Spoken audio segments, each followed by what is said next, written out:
Hello students, मैं doctor Kuldeep Singh और हम बात करेंगे हिस्ट्री के 10th क्लास की हिस्ट्री चैप्टर 2 के विषय में। चैप्टर का टाइटल है नेशनलिज्म इन इंडिया। हिंदी में हम समझ सकते हैं कि इसको भारत में राष्ट्रवाद कहते हैं। यह पीपीटी मैंने बाइलिंगुअल बनाई है। इसमें दोनों भाषाओं को मैं शामिल कर रहा हूँ ताकि दोनों मीडियम के बच्चे इसका फ़ायदा उठा सकें। तो आइए इसमें हम इस टॉपिक के ऊपर डिटेल में डिस्कस करते हैं। इस पीपीटी का जो उद्देश्य है या फिर हम ये कह सकते हैं कि objectives of this PPT are following. Number 1, learning the background of national freedom movement. राष्ट्रीय स्वतंत्रता आंदोलन की पृष्ठभूमि को समझना, उसे सीखना। दूसरा उद्देश्य है इस पीपीटी का understanding the meaning of nationalism, अर्थात राष्ट्रवाद के अर्थ को समझना। तीसरा उद्देश्य है understanding the impact of first world war on Indian national movement, भारतीय राष्ट्रीय आंदोलन पर प्रथम विश्व युद्ध के प्रभाव को समझना। और चौथा उद्देश्य है understanding role of Mahatma Gandhi in national movement, means राष्ट्रीय आंदोलन में महात्मा गांधी की भूमिका को समझना। इस चैप्टर का पहला टॉपिक है द फर्स्ट वर्ल्ड वॉर, खिलाफत movement and non cooperation movement. प्रथम विश्व युद्ध, खिलाफत और असहयोग आंदोलन। पहले इसके परिचय के बारे में हम जानेंगे। इसको इंट्रोड्यूस करते हैं। As we have seen in the first chapter of this book, the feeling of nationalism took place in Europe with the emergence of national identity as in France, Italy and Germany etc.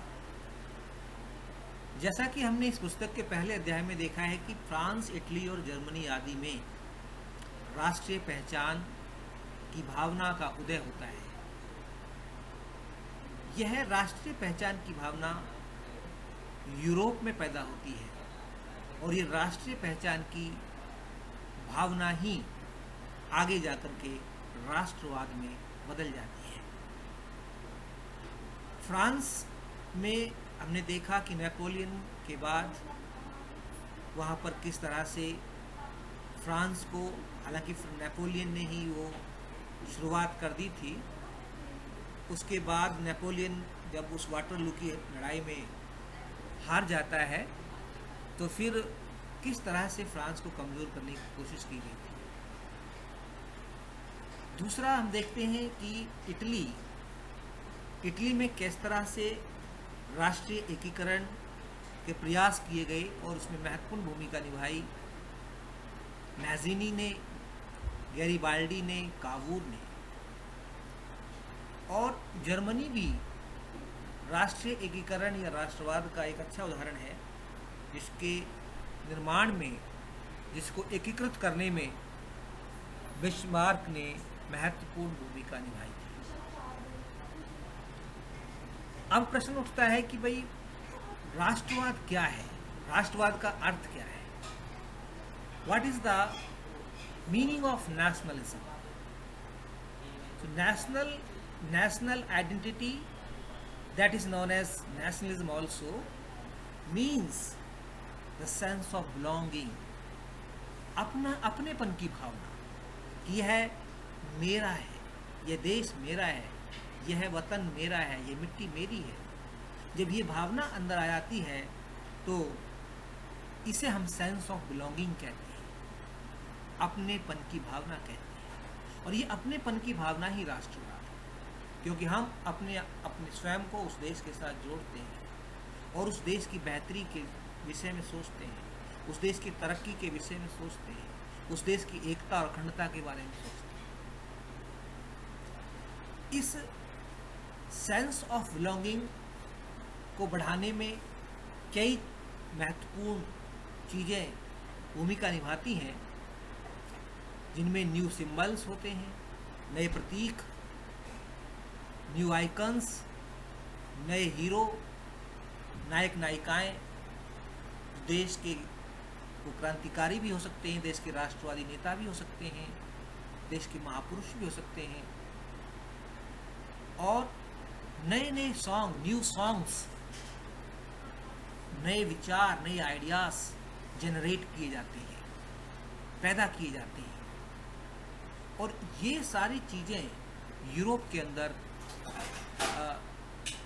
पैदा होती हैं और वहीं से फिर दुनिया में फिर ये आगे प्रोलिफरेट होती हैं, फैलती हैं। तो इन विचारों ने, न्यू आइडियाज़ ने समुदायों की सीमाओं को फिर से परिभाषित कर दिया। इन्होंने नए लिंक बनाए, ओके, लोगों को आपस में जोड़ा, एक मजबूत कड़ी का काम किया इन सिंबल्स ने, आइकन्स ने, सॉन्ग्स ने, आइडियाज़ ने। और इस तरह से लोगों में सेंस ऑफ बिलोंगिंगनेस, अपनेपन की भावना पैदा होती है। और इस अपनेपन की भावना के साथ ही उनके अंदर राष्ट्रवाद की भावना पैदा होती है। ये राष्ट्रवाद की भावना राष्ट्र के प्रति प्रेम, राष्ट्र के प्रति समर्पण की भावना होती है। This feeling of common identity took place in India also. Bharat में भी इस तरह की फीलिंग, आम पहचान या सामूहिक पहचान की भावना भारत के अंदर भी, भारत के लोगों में भी उत्पन्न होती है। जब, जैसा कि हम जानते हैं कि हमारे यहाँ पर ब्रिटिश गवर्नमेंट थी, we were under British rule, और ब्रिटिश गवर्नमेंट ने कुछ ऐसी गलतियाँ की, कुछ ऐसी ज्यादतियाँ की, एट्रोसिटीज़ लोगों के ऊपर इम्पोज की, जिसकी वजह से लोगों में जो है, लोगों के मन में एक उस शासन के प्रति नफरत पैदा हो जाती है, उस शासन के प्रति घृणा पैदा हो जाती है, और वो अपने देश को उस ब्रिटिश शासन से मुक्त करने के लिए एक तरह से वचनबद्ध होते हैं और प्रयास करना शुरू कर देते हैं। This feeling of common identity took place in India also that united all countrymen to fight against the foreign rule, that was the British rule, British government।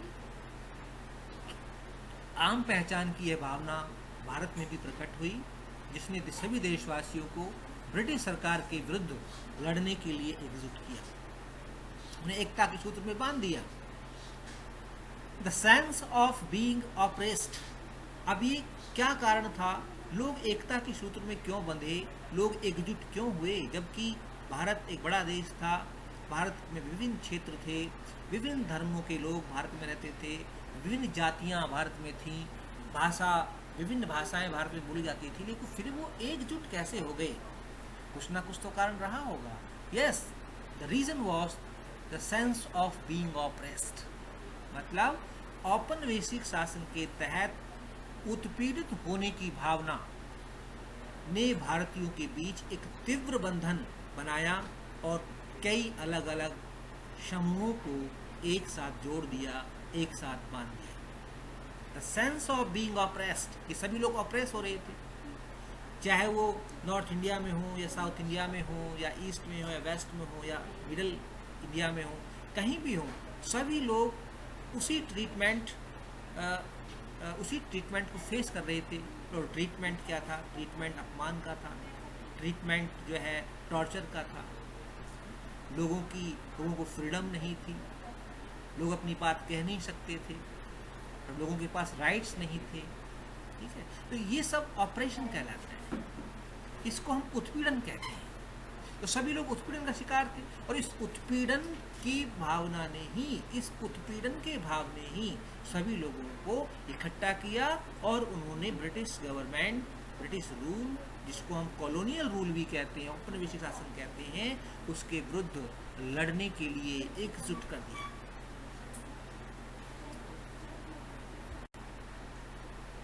Now we will discuss the causes of spreading national freedom struggle in India. Bharat में राष्ट्रीय स्वतंत्रता संघर्ष के फैलने के क्या कारण थे? कारण तो थे, जैसे हमने पीछे डिस्कस किया है। और वो कारण क्या था? कारण था ऑपरेशन। ऑपरेशन का मतलब उत्पीड़न, सप्रेशन, लोगों को सप्रेस किया जा रहा था, लोगों को अपनी बात कहने से रोका जा रहा था, लोगों के कल्चर और लोगों की जो संस्कृति थी उसके साथ छेड़छाड़ किया जा रहा था, लोगों के ऊपर नए नए कानून बना करके थोपे जा रहे थे। तो ये महत्वपूर्ण कारण थे। आइए इन कारणों को एक एक करके डिस्कस करते हैं। रोल ऑफ, इसको जिसको हम टाइटल बना सकते हैं कि role of first world war in spreading national freedom struggle in India. कि या फिर हम इसको इस तरह भी देख सकते हैं कि इस स्ट्रगल को फैलाने में, इस संघर्ष को फैलाने में प्रथम विश्व युद्ध ने क्या भूमिका निभाई। प्रथम विश्व युद्ध भी एक कारण था, उसके अलावा कुछ और भी कारण थे। तो हम पहले प्रथम विश्व युद्ध को डिस्कस करते हैं। As we know that there was first world war that started in 1914 and ended in 1918। इस स्वतंत्रता, इस प्रथम विश्व युद्ध ने भारत के में राष्ट्रीय आंदोलन को फैलाने में, उसे बढ़ाने में, उसे प्रोत्साहित करने में एक तरह से भूमिका निभाई। जैसे कि हम जानते हैं कि 1919 के बाद राष्ट्रीय आंदोलन कई नए क्षेत्रों में फैल गया और इसके फैलने का एक बड़ा कारण था प्रथम विश्व युद्ध, first world war. After 1919 national movement spread to new areas. ये कुछ क्षेत्रों तक, यानी कि कुछ क्षेत्रों में भी, कुछ शहरों तक ही ये सीमित था पहले, लेकिन अब ये कुछ नए एरियाज में फैल गया। उसके फैलने के कई कारण थे, जिनमें से एक बड़ा कारण था फर्स्ट वर्ल्ड वॉर, प्रथम विश्व युद्ध। War created a new economic and political situation in India. युद्ध ने भारत में एक नई आर्थिक और राजनीतिक स्थिति बनाई। कैसी स्थितियां बनाई? युद्ध की वजह से भारत का रक्षा व्यय बढ़ गया, रक्षा पर जो खर्चा था वो बढ़ गया। क्यों? क्योंकि युद्ध में हमें वेपन्स चाहिए, युद्ध में हमें रिसोर्सेज चाहिए, युद्ध में हमें सोल्जर्स चाहिए, और इन सब के लिए धन चाहिए। इन सब के लिए धन नहीं होगा तो फिर कैसे युद्ध लड़ा जाएगा? धन से ही हथियार आते हैं और धन से ही सोल्जर्स को रिक्रूट किया जाता है और उन्हें वेतन दिया जाता है। तो इस युद्ध ने अनावश्यक रूप से भारत का रक्षा बजट बढ़ा दिया। रक्षा में जो व्यय था या खर्चा था उसमें भारी वृद्धि कर दी। अब इस खर्चे को कैसे मीट करें, इस खर्चे को कैसे हम, इसकी भरपाई कहाँ से करें? तो इसके लिए सरकार ने, ब्रिटिश सरकार ने कई तरह के लोन लिए, युद्ध लोन लिए, वार लोन लिए और टैक्सेस को बढ़ा दिया।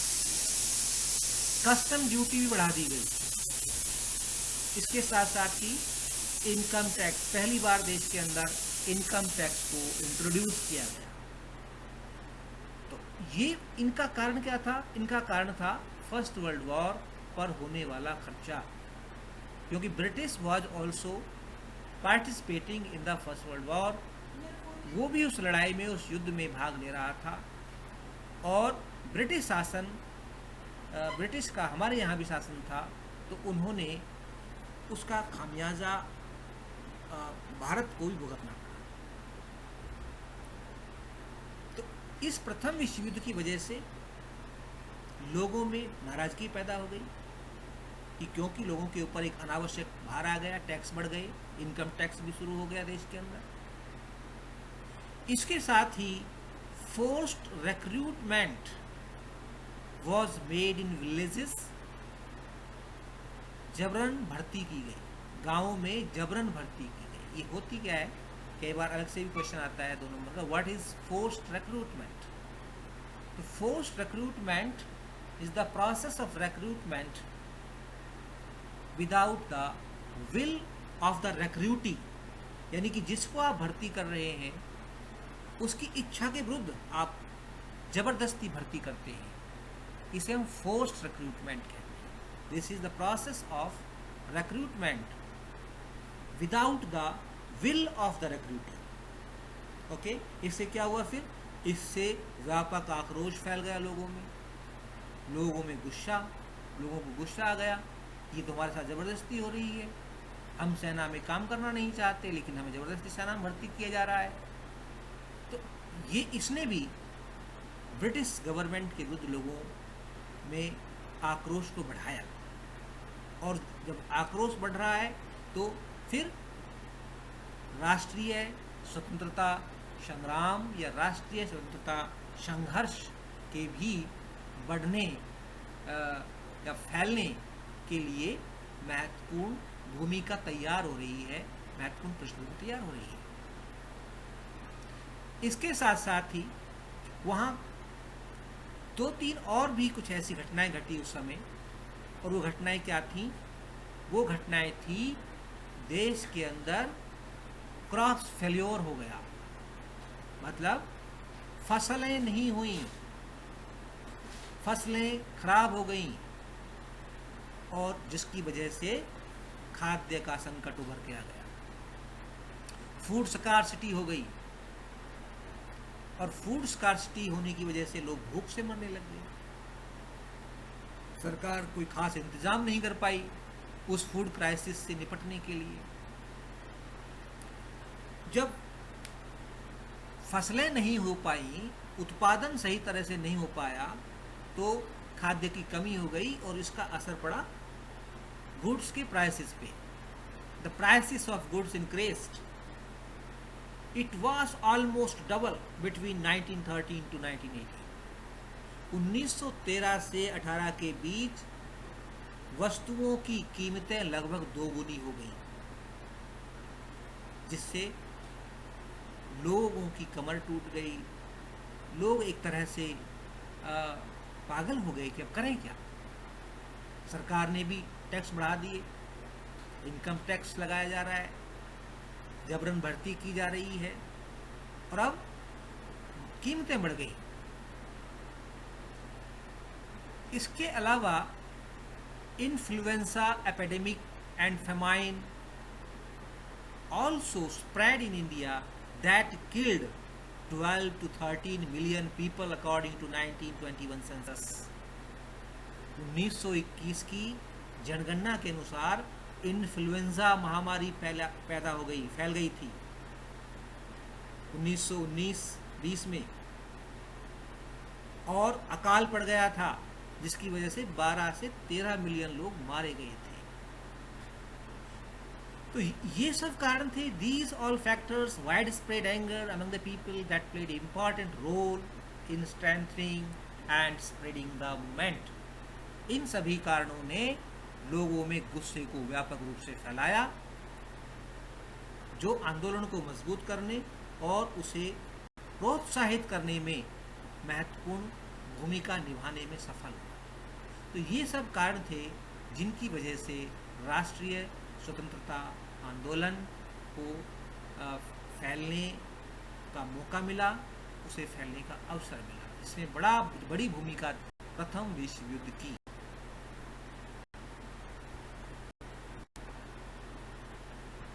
फ्रेंड्स, जैसा कि अब स्वतंत्रता संग्राम अपना आकार बढ़ा रहा था, नए नए क्षेत्रों में फैलता जा रहा था, अब ये वह दौर था, ये वह समय था जब महात्मा गांधी की इस राष्ट्रीय आंदोलन में एंट्री होती है। It was the period when Mahatma Gandhi appeared at the national picture. जैसा कि हम जानते हैं कि महात्मा गांधी अफ्रीका में रहते थे, साउथ अफ्रीका में रहते थे। वो साउथ अफ्रीका गए हुए थे और कई सालों से वहाँ रह रहे थे, और साउथ अफ्रीका में उन्होंने रेशियल गवर्नमेंट के विरुद्ध, नस्लवादी सरकार के विरुद्ध। वहाँ भी गोरों की सरकार थी, अंग्रेजों की सरकार थी, और वो भी कॉलोनी थी, जैसे कि इंडिया कॉलोनी थी अंग्रेजों की। उस रेशियल गवर्नमेंट, उस नस्लवादी सरकार के विरुद्ध वो लड़कर आए थे। वहाँ भी उन्होंने संघर्ष किया था, और इतना तजुर्बा लेकर के वो भारत में आते हैं। तो जनवरी 1915 में भारत आते हैं। Gandhi's return to India in January 1915। This was 10 January, 10 जनवरी के दिन वो भारत में आए, और इसीलिए भारत में हम 10 जनवरी को NRI डे के रूप में सेलिब्रेट करते हैं। Mahatma Gandhi was the first NRI, और उसीलिए हम जो है NRI डे सेलिब्रेट करते हैं 10 जनवरी को, क्योंकि इस दिन महात्मा गांधी 1915 में इस 10 जनवरी को भारत आए थे। अब भारत में आकर के वो कुछ समय, कुछ साल मतलब अपने आराम से निकालते हैं, समझते हैं यहाँ की चीज़ों को, लेकिन फिर वो राष्ट्रीय आंदोलन में अपनी भूमिका तलाशते हैं, और इसकी शुरुआत करते हैं वो अपने सत्याग्रह की विचारधारा के साथ। सत्याग्रह की विचारधारा को वो लेकर, हालांकि अफ्रीका में भी उन्होंने इस विचारधारा का इस्तेमाल किया था, तो वो इस सत्याग्रह को ही यहाँ अपना टूल बनाते हैं ब्रिटिश गवर्नमेंट से लड़ने के लिए। शुरुआत में वह महात्मा गांधी कुछ छोटे संघर्षों में भाग लेते हैं। तो व्हाट वाज द सत्याग्रह, एक क्वेश्चन आता है यहाँ, सत्याग्रह क्या है या सत्याग्रह आइडियोलॉजी क्या है। Satyagraha is nothing but it is a noble method that emphasized on the power of truth and non violence. सत्य और अहिंसा की शक्ति पर जोर देने वाली एक नवीन पद्धति सत्याग्रह कहलाता है। यह एक न्यू मेथोडोलॉजी है, एक ऐसी मेथोडोलॉजी, एक ऐसा तरीका है, जो एक ऐसी पद्धति है जो सत्य और अहिंसा की शक्ति पर जोर देती है। इस सत्याग्रह के अनुसार, सत्याग्रह कहती है, सत्याग्रह का जो आइडियोलॉजी, जो कॉन्सेप्ट, वो कहता है कि there is no need of physical force, शारीरिक बल की आवश्यकता ही नहीं है। Okay, there is no need of physical force if cause of struggle is genuine. अगर हमारा लड़ने का उद्देश्य, हमारे आंदोलन का उद्देश्य, हमारे संघर्ष का उद्देश्य अगर वास्तविक है, जेन्युइन है, सच्चा है, और हमारा संघर्ष अन्याय के खिलाफ है, तो फिर हिंसा की कोई आवश्यकता ही नहीं है, शारीरिक बल की कोई आवश्यकता ही नहीं है। हमें सत्याग्रह का रास्ता अपनाना चाहिए, और सत्याग्रह के द्वारा ही हम ऑपरेशर को, उत्पीड़क को, अत्याचारी को झुका सकते हैं और उससे अपनी बात मनवा सकते हैं। यह सत्याग्रह आइडियोलॉजी है महात्मा गांधी की। वो कहते हैं कि truth will triumph and the oppressor will be forced to accept the truth. अगर आपका उद्देश्य पवित्र है, आपका संघर्ष का जो कारण है अगर वो जेन्युइन है, वास्तविक है, और वास्तव में आप अन्याय के खिलाफ लड़ रहे हैं, तो फिर सत्य की जीत होगी, और उत्पीड़क को सच्चाई स्वीकार करनी होगी, और उसे उस सच्चाई के सामने मजबूर होकर के झुकना होगा, चाहे वो कितना बड़ा अत्याचारी है। उसे ये बात समझ में आएगी कि यस आई एम रॉन्ग, मैं गलत। जब उसके मन में ये भाव आ जाएगा तो फिर क्या होगा, फिर सत्य की जीत हो जाएगी। तो इसलिए लड़ने की जरूरत तो है, लेकिन अहिंसक रूप से, बिना शक्ति के इस्तेमाल किए हुए लड़ने की जरूरत है। This was the ideology of satyagraha according to Mahatma Gandhi. Gandhi ji believed that the dharma of non violence would unite all Indians. Gandhi ji का मानना था कि सत्याग्रह की यह विचारधारा जो कि अहिंसा के धर्म पर आधारित है, यह सभी भारतीयों को एकजुट करेगी, एकजुट करने में कामयाब होगी और फिर हम सब मिलकर के अंग्रेजों के विरुद्ध लड़ सकते हैं, आसानी से लड़ सकते हैं, मजबूती के साथ लड़ सकते हैं। He used Satyagraha successfully in Champaran in 1917, in Kheda of Gujarat in 1917, and Ahmedabad of Gujarat also in 1918. Champaran का एक अलग एपिसोड है। चंपारण के नाम से अलग भी क्वेश्चन आते हैं 2 नंबर 3 नंबर के, कि चंपारण सत्याग्रह क्या था, उसके ऊपर एक कमेंट लिखिए। तो चंपारण जो कि बिहार में स्थित था उस समय, वहां पर नील की खेती होती थी और कुछ भूस्वामी लैंडलॉर्ड्स जिनको सरकार का समर्थन था, वो किसानों को नील की खेती करने के लिए मजबूर करते थे और उन्हें अनाज पैदा करने से रोकते थे,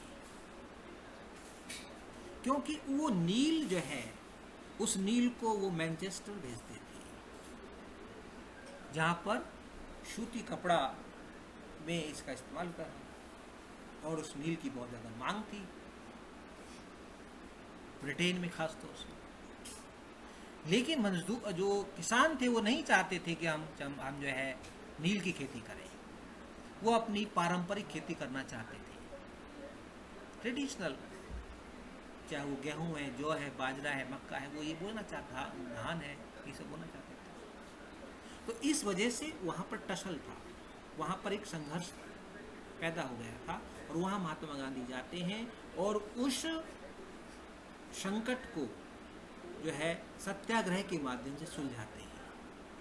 वहाँ महात्मा गांधी सत्याग्रह करते हैं और वहाँ पर सरकार को झुकना पड़ता है और किसानों की मांग उन्हें मांगनी पड़ती है, माननी पड़ती है।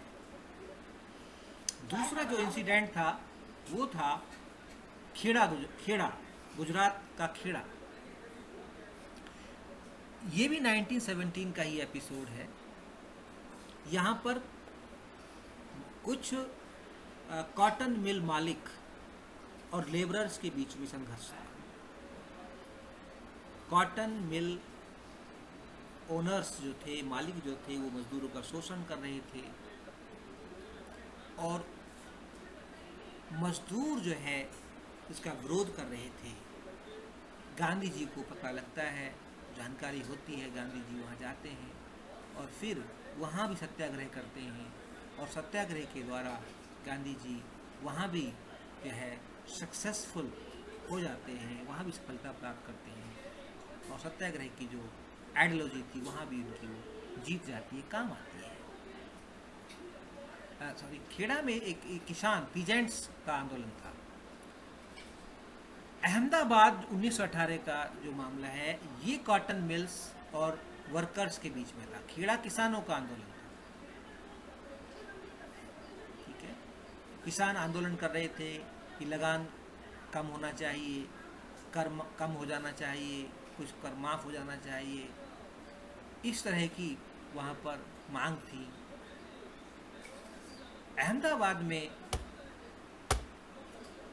अहमदाबाद के अंदर ये जो संघर्ष था मिल मालिकों के बीच और मजदूरों के बीच, इसमें भी महात्मा गांधी हिस्सा लेते हैं, भाग लेते हैं और वहाँ भी सत्याग्रह को आजमाते हैं और सत्याग्रह वहाँ भी सफल हो जाता है। तो इस तरह से सत्याग्रह का जो उनकी विचारधारा थी वो सफल होती है और अब इस सत्याग्रह की विचारधारा को वो राष्ट्रीय लेवल पर, राष्ट्रीय स्तर पर आगे बढ़ाना चाहते हैं। इसमें एक एक नंबर के क्वेश्चन आते हैं। चंपारण कहाँ पर है, वहाँ पर क्या हुआ, ये घटना कब हुई तो ये सारी चीज़ें चंपारण 1917 में घटना घटी थी। नील की खेती की वजह से वहाँ पर संघर्ष हुआ था।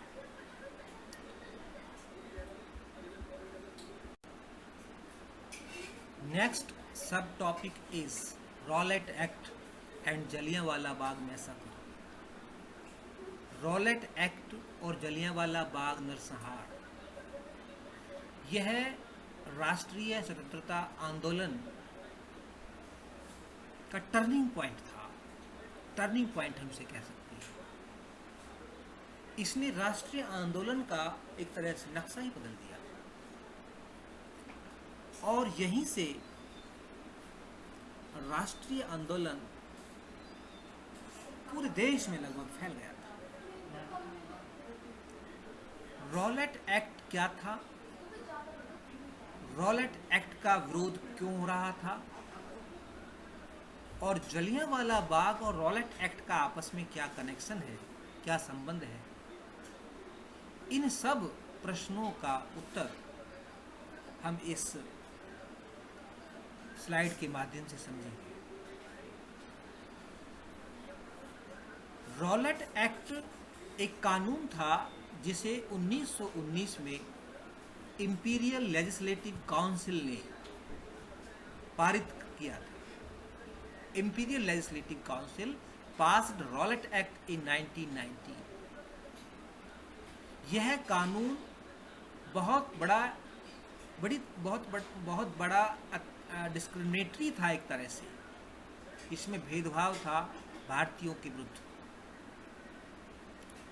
और इस कानून ने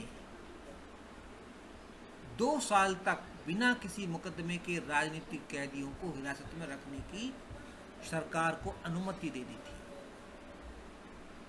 it allowed detention of political prisoners without trial for 2 years। कि बिना किसी के ऊपर कोई ना तो कोई वकील होगा, ना दलील होगी और ना कोई ट्रायल होगा, ना मुकदमा होगा। सीधा 2 साल तक अंदर रहो, जेल के अंदर रहो। तो ये एक तरह से ऐसा अमानवीय कानून था और एक नॉन डेमोक्रेटिक लॉ था ये, जिसको काला कानून के नाम से जाना जाता है। It is known also as black law, black act, काला कानून। क्यों? क्योंकि इसने लोगों की राजनीतिक स्वतंत्रता छीन ली, लोगों के राजनीतिक अधिकार छीन लिए। अब लोग पॉलिटिकल एक्टिविटीज नहीं कर सकते थे, किसी को भी शक के आधार पर पकड़कर जेल में डाल सकते थे और 2 साल तक उसके ऊपर मुकदमा भी नहीं चलाया जाएगा, आराम से जेल के अंदर पड़ा रहेगा। तो इसने एक तरह से राष्ट्रीय आंदोलन की हवा निकालने का मंसूबा था कि राष्ट्रीय जो आंदोलन, जो अंग्रेजों का जो विरोध हो रहा था देश के अंदर, वो विरोध रुक जाए और लोग विरोध ना करें।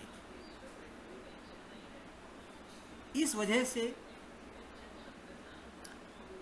Massive opposition of suppressed political activities, अंग्रेजों ने इस कानून के द्वारा पॉलिटिकल एक्टिविटीज को सप्रेस करना शुरू कर दिया, राजनीतिक गतिविधियों को दबाने का काम कर दिया, उनका दमन करने का काम शुरू कर दिया, जिसका बहुत भारी विरोध हुआ।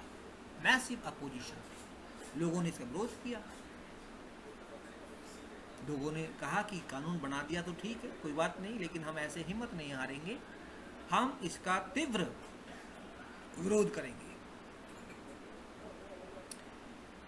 इस आंदोलन का,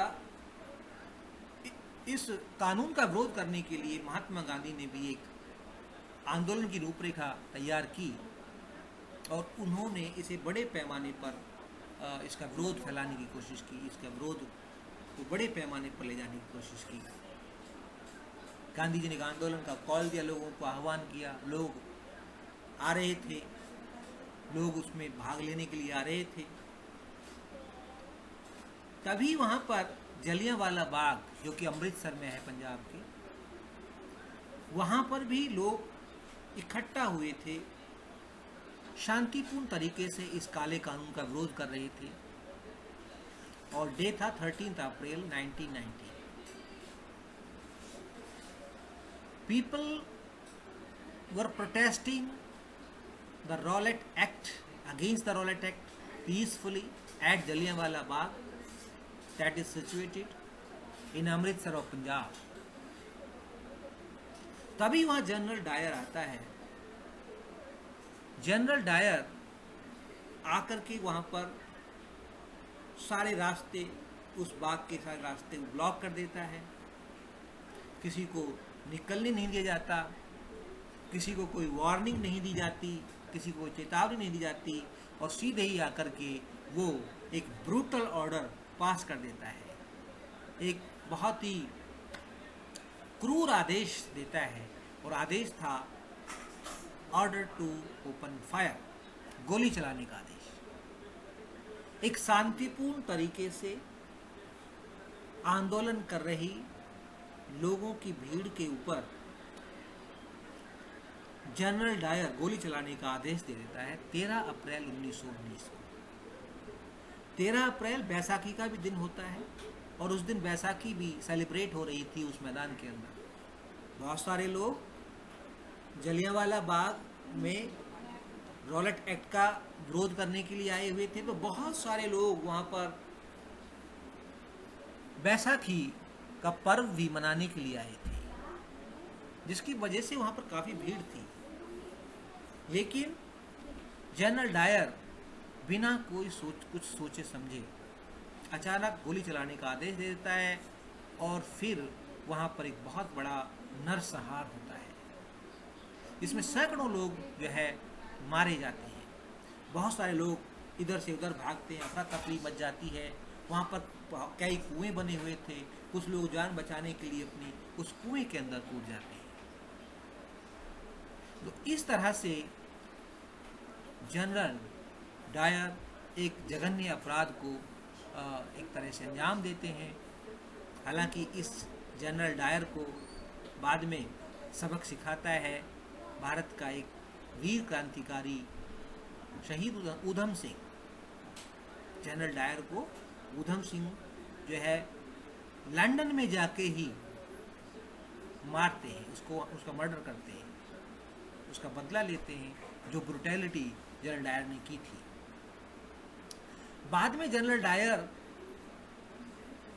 ने बताया, उसके रेफरेंस से कुछ खबरें आई, और उसका उद्देश्य उसने अपना प्रकट किया कि वो भाई उसने ऐसा क्यों अचानक गोली क्यों चला दी, क्यों लोगों को वार्न नहीं किया, चेतावनी नहीं दी जाने की, भागने की, और अचानक गोली क्यों चला. तो उसने कहा कि my motto was to crush the opposition by creating a feeling of terror and awe in minds of satyagrahis. Dyer कहता है कि मेरा मकसद सत्याग्रहियों के मन में आतंक और खौफ की भावना पैदा करके विपक्ष को पूरी तरह नष्ट नाबूद करना था, विपक्ष को कुचल देना था, ताकि कोई भी विपक्ष, कोई भी विरोधी सरकार का विरोध ना कर सके, ब्रिटिश गवर्नमेंट का विरोध ना कर सके. तो इस तरह से इस क्रूर जनरल डायर को इसके इसी कुकृत्य के लिए ऊधम सिंह बाद में इसे मौत की घाट उतारते हैं. Thank you for watching this PPT video. If this video has helped you to understand the National Freedom Movement, please like it and share it. Thank you once again.